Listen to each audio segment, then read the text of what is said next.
112 number जाती है तो अगर पॉकेट में पैसा अगर थमा दिया जाए तो माँ वो चमकता सितारा है, कौन उसके गोद जन्नत में नहीं जाना चाहेगा। लेकिन जायदाद की जंग में कलयुगी बेटों ने अपने ही माँ की हत्या कर दी। कुछ इसी तरह का मामला है भैया यूपी के गाजीपुर ज़िले का। और गाजीपुर ज़िले का ये सदर क्षेत्र का ये चक अब्दुल सत्तार गांव खांपुर का एक पूरा पड़ता है, जहां पर मैं हूं। और आपको मैं बता दूं कि कभी भी जब भी कोई जघन्य अपराध और घटना घटता है तो बिना पुलिस प्रशासन और शासन प्रशासन के मिली भगत का ये सब हो ही नहीं सकता है। और इसी वजह से आज एक पति ने अपनी पत्नी को खोया है और उनके संतान रहते हुए और उन्होंने ही अपनी मां की हत्या कर दिया है ज़मीन जायदाद के लिए। कुछ इस तरह से मामला कोर्ट न्यायालय में चल रहा था। डीएम से लेकर एसडीएम पुलिस प्रशासन तक सारे जगह भैया न्याय और इंसाफ की गुहार लगाए। लेकिन अगर चाहती पुलिस प्रशासन और यहाँ का जिला प्रशासन तो इतना बड़ा अपराध नहीं हो सकता था। और अपने कैमरा पर्सन से मैं कहूँगा कि ये यही घर है जहां पर इस पीड़ित परिवार की औरत का हत्या कर दिया गया था। और अपने कैमरा पर्सन से कहेंगे देखिए ये आज भी साक्ष्य जो है नीचे जरा इधर भैया दिखा दीजिए आप कि खून से लथपथ पड़ा हुआ है। और ये अभागन ये पति हैं जिन्होंने अपनी पत्नी को खोया है। और इस तरह से है। चाचा छोड़िए, आइए इधर आइए, उसको मत दिखाइए। कैसे क्या चीज़ हुआ ये बताइए, क्या बात है, कैसे हुआ ये सब? ऐसा है भैया कि वो उसमें रहती थी।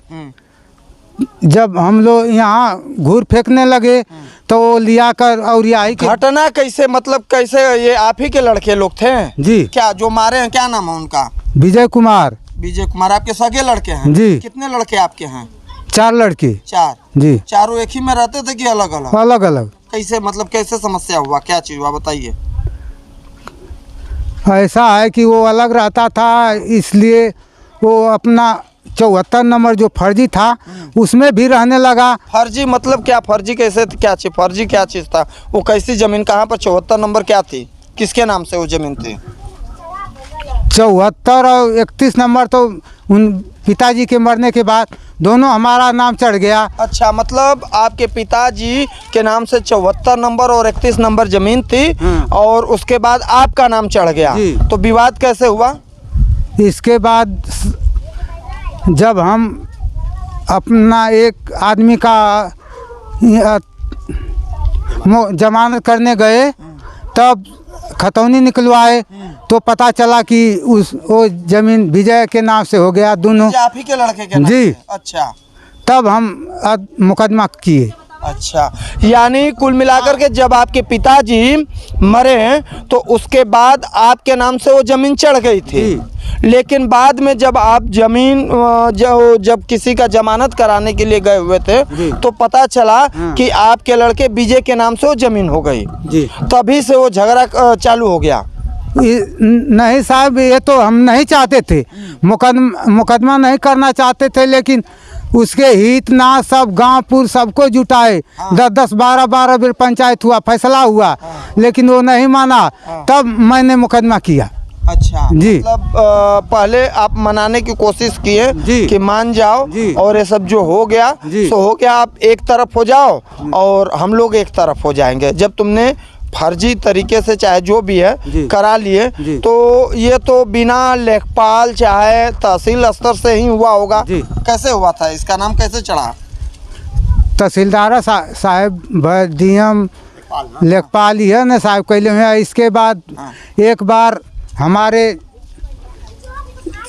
जिला पंचायत बजरंगी यादव अपने स्कूल पर हम लोग को 12 बजे रात को बुलवाए और उसको बुलवाए कि ऐसा है बाबा ये तैयार है 4 हिस्सा लगाने के लिए, अपना रुपया जुटवाइए, हम 4 हिस्सा लगवा दे रहे हैं। तो हमने सोचा कि बजरंगी से केहू से रुपया ले तो 1 महीना की बात बजरंगी कहिए कि बाबा हमारे पैसा जरूरत बा तो दा, तो हम 4 लाख 5 लाख कहाँ से जुटा के दे दे।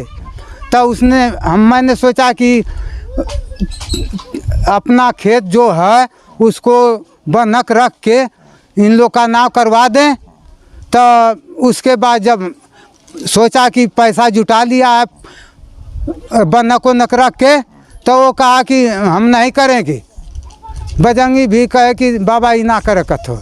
जी भैया मैंने वही चीज़ बोला ना कि ये जो भी घटना घटती है तो बिना पुलिस प्रशासन अधिकारियों कर्मचारी के बिना हो ही नहीं सकता है।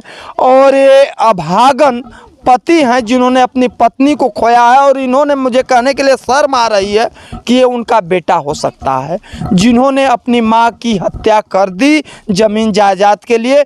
और ऐसे बिना लेखपाल, सबसे नीचे स्तर का राजस्व कर्मचारी लेखपाल ही होता है, और लेखपाल के बिना नाम कैसे चढ़ सकता है भैया? जब इनके पिताजी मरे तो इनके नाम से जब वरासत हुआ तो उसका नाम कैसे चढ़ गया?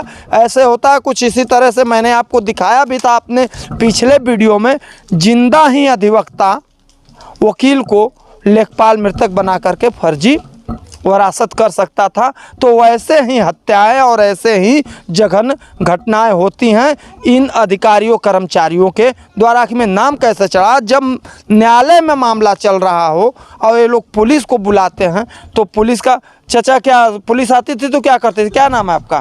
अमरनाथ यादव। हाँ। ऐसा कि कमज़ोर आदमी हमेशा पुलिस का ही सहारा लेते हैं, लेकिन ये जो है एक चले हमारे शासन ने निकाली 112 नंबर, लेकिन 112 नंबर जाती है तो अगर पॉकेट में पैसा अगर थमा दिया जाए तो जाओ हटो। अब कुछ लोग ले जाते हैं, कुछ लोग 10 कर देते हैं। अच्छा, डांट के बैला भी देते हैं। अरे मान लीजिए वो लोग क्या करते हैं, 112 नंबर का कर्तव्य है कि हम ले जा करके उसको वहाँ पहुँचावें। इसके बाद जब प्रशासन का हमारा नियम होना चाहिए कि अगर जिस तरह अगर मुलजिम आया है उसका उस तरह हम अपनी कानूनी प्रक्रिया को पूरा करें। जब तक आया तो उसको जांच होना चाहिए ना।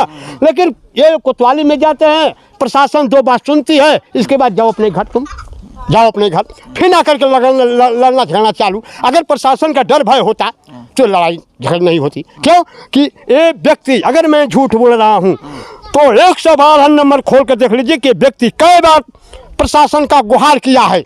मैं तो झूठ बोल रहा हूँ, लेकिन वो रिकॉर्ड झूठ नहीं बोल सकता है।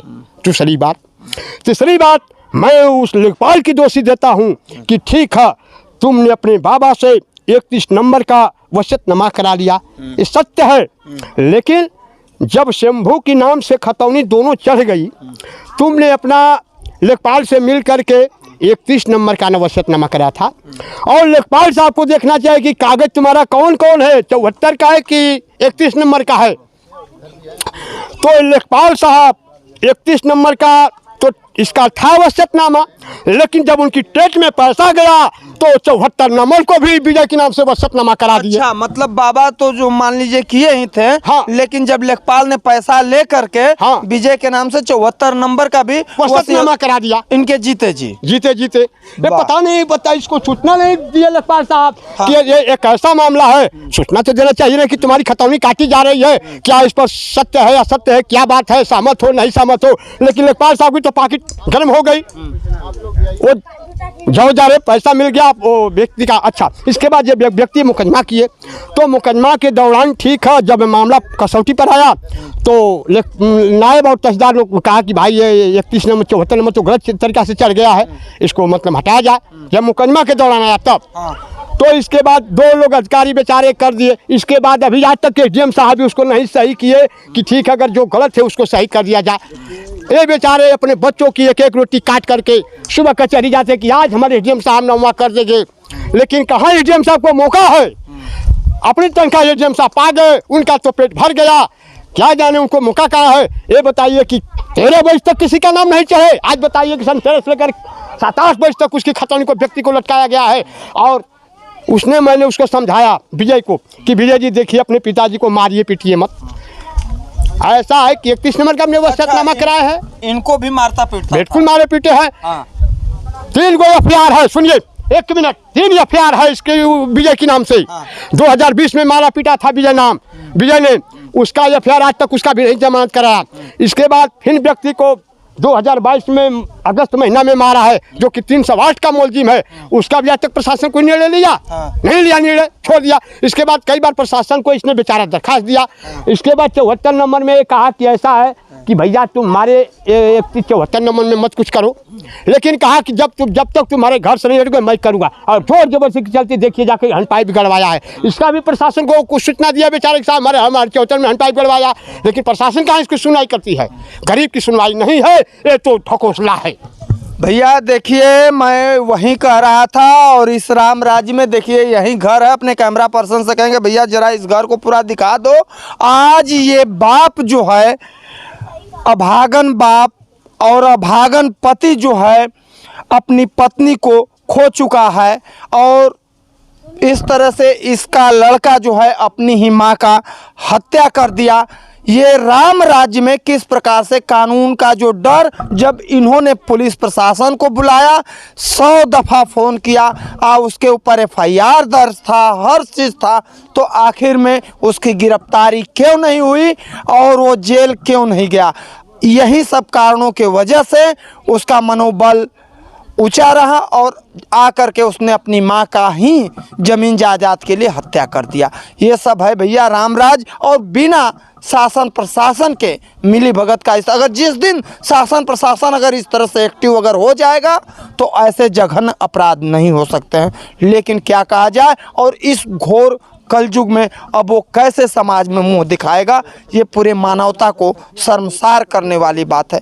आज तक के लिए गाजीपुर से राहुल शर्मा के साथ राजन ओझा की रिपोर्ट। धन्यवाद।